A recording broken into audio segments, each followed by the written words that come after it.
సంవత్సరం రామ్మ పైకి రండి. రండి. ఇప్పుడు ఏంటమ్మా ఏం చదువుతున్నావు? ఆ అమ్మాయికి మైకి ఏం చదువుతున్నామా నువ్వు? ఇప్పుడు 10th కి వెళ్తానండి. ఏమ్మా? 10th కి వెళ్తాను. 10th కి వెళ్తాను. 9th 10th వచ్చావు. ఏ స్కూల్ అమ్మా? గోడి హాస్టల్. హాస్టల్ వేశారు. ఏం కావాలనుకుంటున్నాను? డాక్టర్ అవుదామని. డాక్టర్ కావాలి. అవుతావా? చదువుతావా బాగా? ఏంటి స్ఫూర్తి అంటే నీకు? గట్టిగా దగ్గర పెట్టుకో మాట్లాడు.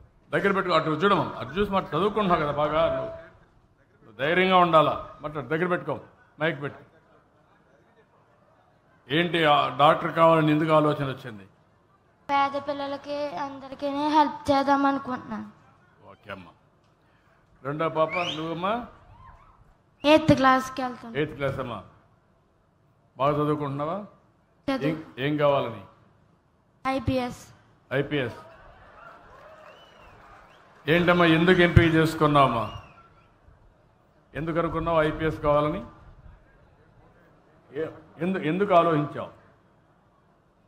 కాదు పోలీసు కావాలనుకున్నావు కదా, ఎందుకు అనుకున్నావు? ఏదో ఒక ఆలోచన వస్తుంది కదా నీకు. మీ అక్క డాక్టర్ కావాలనుకుంది, నువ్వు పోలీసు కావాలనుకున్నావు. కారణం ఏంటి? అంటే ప్రజలకు లా అండ్ ఆర్డర్ మెయింటైన్ చేయొచ్చు, న్యాయం చేయొచ్చనా? అంతేనా? ఓకే. ఏయ్ బాగున్నావా? బాగున్నావా? స్కూల్కి వెళ్తున్నావా? వెళ్తున్నావా నువ్వు? ఇప్పుడు 3 పిల్లల ఆశలు చూశారు. అలాంటప్పుడు ఆ తల్లి పాపం భర్త చనిపోయిన బాధల్లో ఇప్పుడు పార్టీ ఈ గవర్నమెంట్ పెన్షన్ వస్తుంది మనకు. ఇప్పుడు ఈ నెల కూడా కదా. ఎట్లా మిస్ అయింది కలెక్టర్? ఎట్లా మిస్ అయింది అమ్మాయికి పెన్షన్? ఎక్కువ పొలాలు ఉన్నాయా ఏంటి?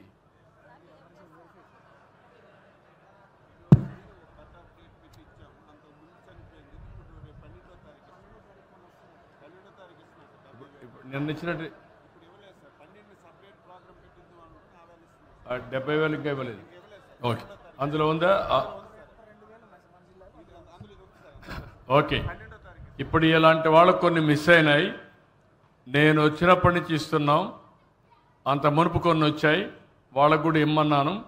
ఇప్పుడు నేను చెప్పిన 70,000 ఈ నెల నుంచి వస్తాయి, 12వ తారీఖు వస్తాయి. ఇప్పుడు ఈ అమ్మాయికి కూడా పింఛన్ ఇస్తాం.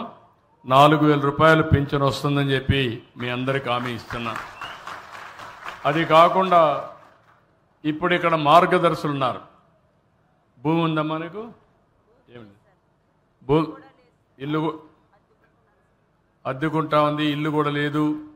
కష్టపడితే పిల్లలకు తిండి, లేకపోతే పస్తు. కానీ సంకల్పం మాత్రం మనస్ఫూర్తిగా అభినందిస్తున్నా. ఇన్ని కష్టాలున్నా నా బిడ్డలకు కష్టం రాకూడదని ఆ అమ్మాయిని హాస్టల్లో పెట్టి చదివిస్తా ఉందంటే దీనికి మనస్ఫూర్తిగా అభినందిస్తూ ఏదో ఒకటి చేసి ఆ అమ్మాయి పనిచేస్తూ ఉంది. దానికి అభినందిస్తూ ఇప్పుడు ఈ కుటుంబాన్ని రండి, మైక్ తీసుకోండి. ఇప్పుడు నువ్వు చెప్పు, నీకు ఒక అవగాహన వచ్చింది. ఎట్లా ఈ కుటుంబాన్ని నీ తెలివితేటలతో మీరేంటి ఎట్లా చేస్తారు చెప్పండి. నేను దగ్గర పెట్టుకో.